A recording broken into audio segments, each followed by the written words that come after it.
दिमाग उपेंद्र कुशवाहा जी का, मुकेश सहनी जी का खराब हो गया है। थोड़ा बहुत इसमें भूमिका जो मुझे ललन सिंह जी की भी समझ में आती है कि उपेंद्र कुशवाहा जी ने अपने रालोसपा नामक जो उनका दल था कभी, जिसका मर्जर उन्होंने जदयू में किया है, उस पर 150 उम्मीदवार उन्होंने विधानसभा चुनाव में उतारा था। फिर मंशा क्या थी? मंशा तो यही रही होगी ना कि इसमें से 15-20 अगर विधायक हमारे जीत जाएंगे तो लंगड़ी फंसा के मुख्यमंत्री बनने का प्रयास करूंगा मैं। तो उनकी मंशा आज से नहीं, बहुत पहले से नीतीश कुमार को अपदस्थ करने की रही। वो कह रहे हैं कि सरकार ही गिरा देंगे। उनको ये भ्रम है। ये भ्रम इसलिए है क्योंकि उनको भी अपने समाज का आशीष प्राप्त नहीं। जो उसको अपने समाज ने जिसको नहीं अपनाया, वो सरकार गिराने की चुनौती दे रहा है। ये जो त्रिगुट बना रहे हैं बिहार में, ललन सिंह जी भी उसमें शामिल है। उपेंद्र कुशवाहा जी, मुकेश सहनी जी और ललन सिंह जी, इन तीनों की मंशा सिर्फ और सिर्फ नीतीश कुमार को अपदस्थ करने की है। ललन सिंह जी को ये लगा कि मेरे रहते ऐसा मैंने क्या कर दिया कि नीतीश कुमार जी ने आरसीपी जी को केंद्र में मंत्री बना दिया, मुझे छोड़ दिया। समाज का सबसे ज़्यादा समर्थन हमें मिला है। हमने अपने आप को लो प्रोफाइल रखते हुए नीतीश जी को नेता बनाया। अब नीतीश जी के पार्टी के ये इस आंतरिक झगड़े में हमारा क्या काम? केंद्र सरकार ने 17,000 करोड़ रुपए दिए हैं बिहार में, और बिहार सरकार ने अपना मात्र 7,000 करोड़ रुपया लगाया है। और ये ललन सिंह जो बिहार पर दे ध्यान, जो ट्विटर पर ट्रेंड करा रहे हैं, ऐसे आंकड़े जब पेश किए जाने लगेंगे भाजपा की तरफ से तो इनको मुँह छिपाने का जगह मिलेगा। नमस्कार, द इंडिया टॉप देख रहे हैं आप। मेरा नाम उदित आर्यन है। बीजेपी और जेडीयू के बीच सब कुछ बिहार में ठीक नहीं चल रहा है। इसके पीछे जो मुख्य कारण बताया जा रहा है वो उत्तर प्रदेश चुनाव है। लेकिन क्या सिर्फ उत्तर प्रदेश चुनाव इकलौता कारण है जो इतनी तकरार देखने को मिली, चाहे शराबबंदी का मसला हो या सम्राट अशोक का मसला हो? और पहली बार ये देखने को मिल रहा है कि बिहार बीजेपी कड़ा रुख अपनाई हुई है। प्रदेश अध्यक्ष संजय जायसवाल लगातार जवाब पे जवाब दिए जा रहे हैं और नीतीश कुमार पूरे सीन से गायब हैं। लगातार जहरीली शराब से मौत भी हो रही है। इन तमाम मसलों पर हम बात करेंगे। हमारे साथ बीजेपी के प्रवक्ता संतोष पाठक हैं। इनका एक वीडियो दरअसल सोशल मीडिया पर मैंने देखा। इस वीडियो में ये कृष्ण की, दुर्योधन की और महाभारत की चर्चा कर रहे हैं और उससे आज की राजनीति की तुलना कर रहे हैं। उपेंद्र कुशवाहा को खासा आप लोग टारगेट कर रहे हैं। देखिए, भारत के समाज में आज से नहीं, बहुत पहले से बहुत कुछ ऐसी रचनाएं हैं जो कालजयी हैं। जी। रामधारी सिंह दिनकर तो ऐसे भी कालजयी लेखक रहे हैं। वो एक प्रकार से युग दृष्टा भी थे। महाभारत के संदर्भ में जो कविता उन्होंने लिखी, उसमें ये कहा उन्होंने कि जब कृष्ण जी धृतराष्ट्र के दरबार में जाते हैं जी।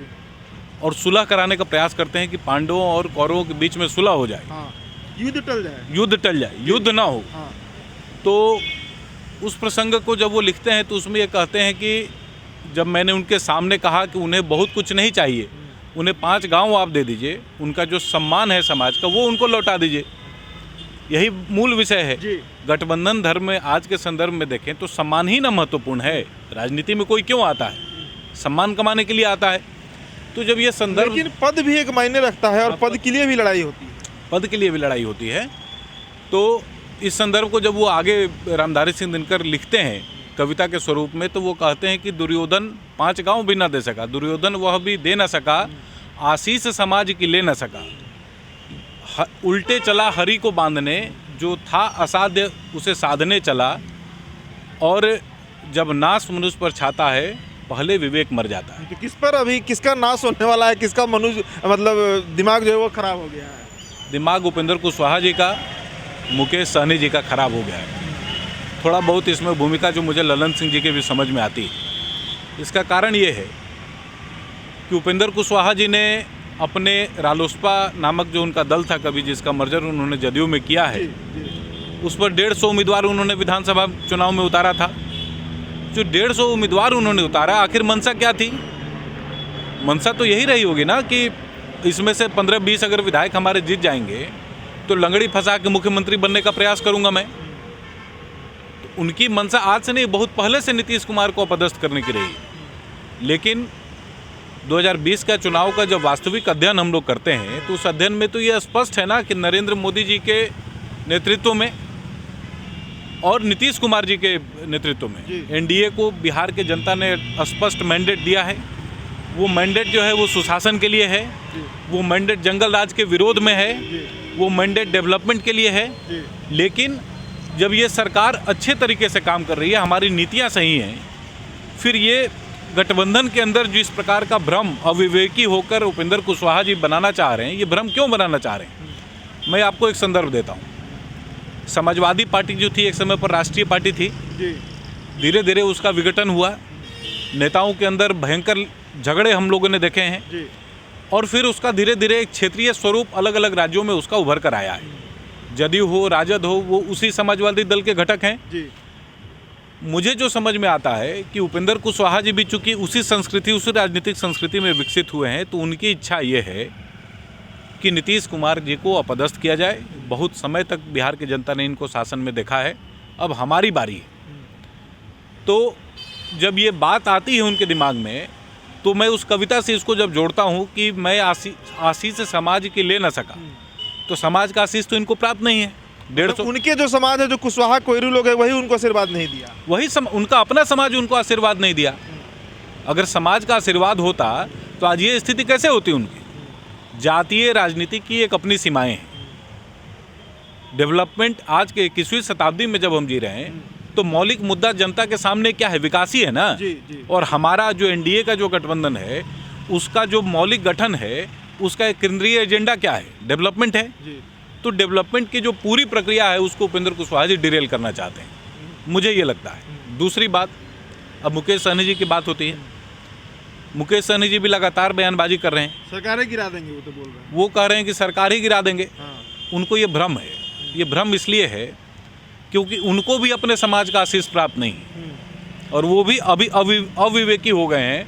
उनको लगता है कि वो शेष ना आ गया और पूरे धरती का जो भार है वो उन्हीं पर है।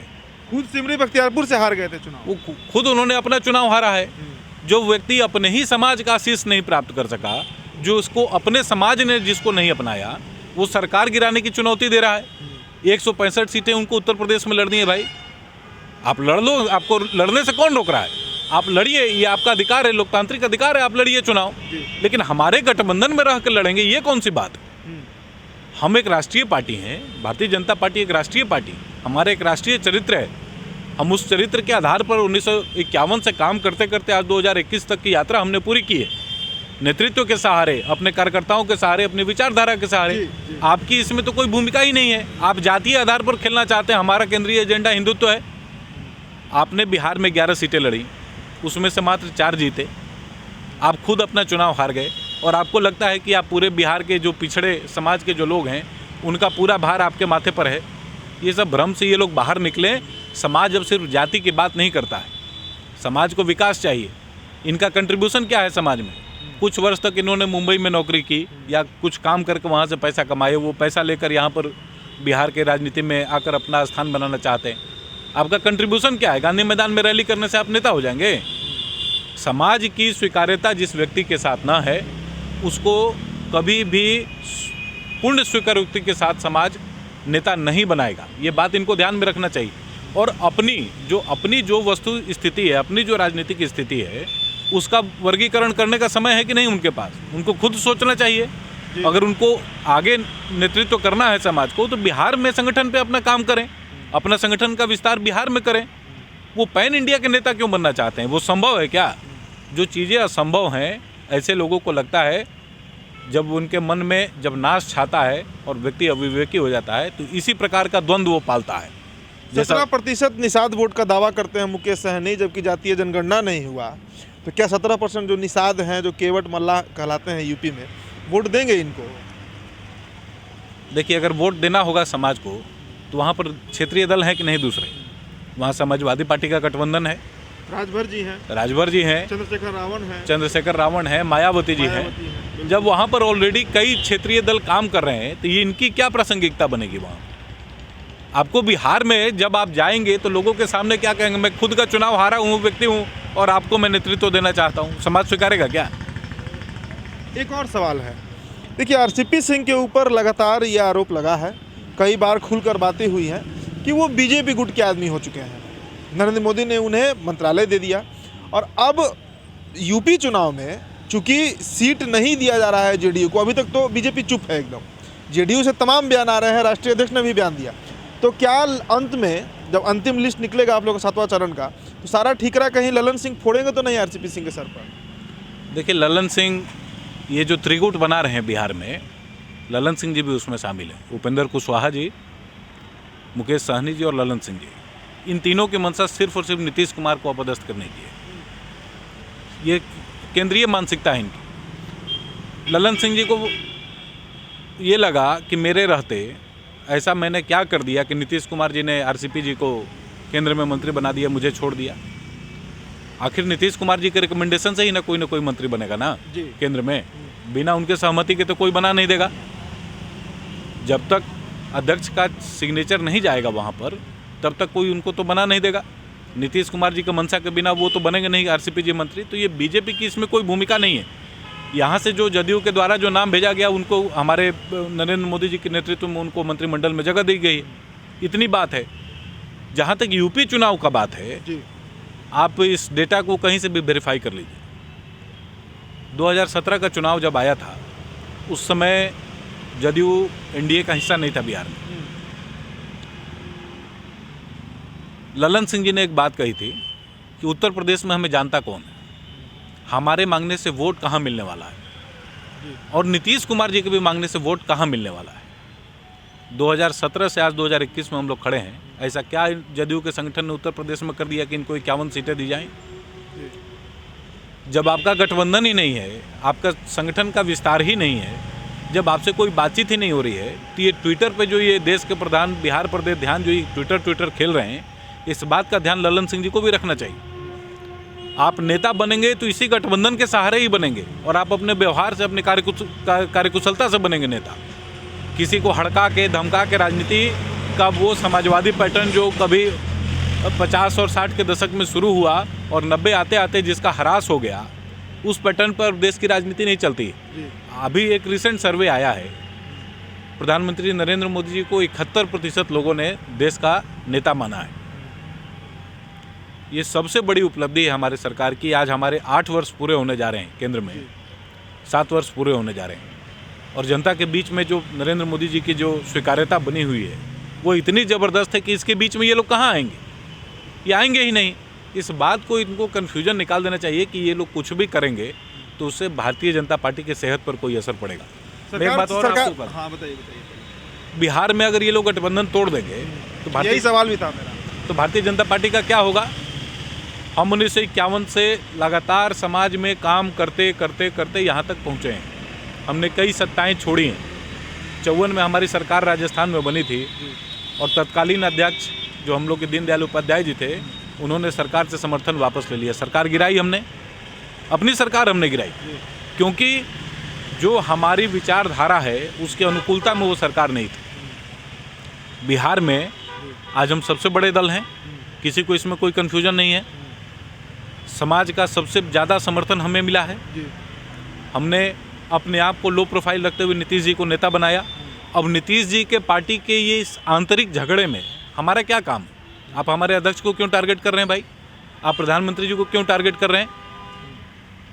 बिहार में जैसे मैं एक छोटा सा आंकड़ा, जो नल जल योजना है, नल जल योजना में केंद्र सरकार ने 17,000 करोड़ रुपए दिए हैं बिहार में, और बिहार सरकार ने अपना मात्र 7,000 करोड़ रुपया लगाया है।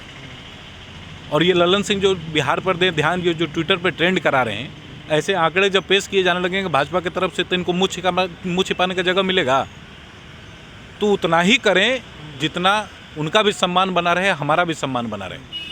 हम 5 गांव वाले लोग हैं, हमारे सम्मान से खिलवाड़ न करे जदयू, हमारे सम्मान से खिलवाड़ न करे वीआईपी। ऐसे मुकेश सहनी जी, मुकेश सहनी जैसे लोग राजनीति में आते जाते रहते हैं, उनकी कोई बहुत स्वीकार्यता नहीं है समाज। जी जी जी, चलिए ठीक है ठीक है। तो संतोष पाठक हैं, बीजेपी की तरफ से, बीजेपी के प्रवक्ता हैं, और बीजेपी की तरफ से पक्ष रख रहे थे। सीधे तरीके से इन्होंने उपेंद्र कुशवाहा, मुकेश सहनी और इनके ऊपर ललन सिंह को जिम्मेदार ठहराया है, जो गठबंधन में तकरार देखने को मिल रही है, खासकर बिहार एनडीए में, यानी बीजेपी, जेडीयू और वीआईपी में जो तकरार दिख रही है उसी के ऊपर। फिलहाल इस खबर में इतना ही। बहुत बहुत शुक्रिया।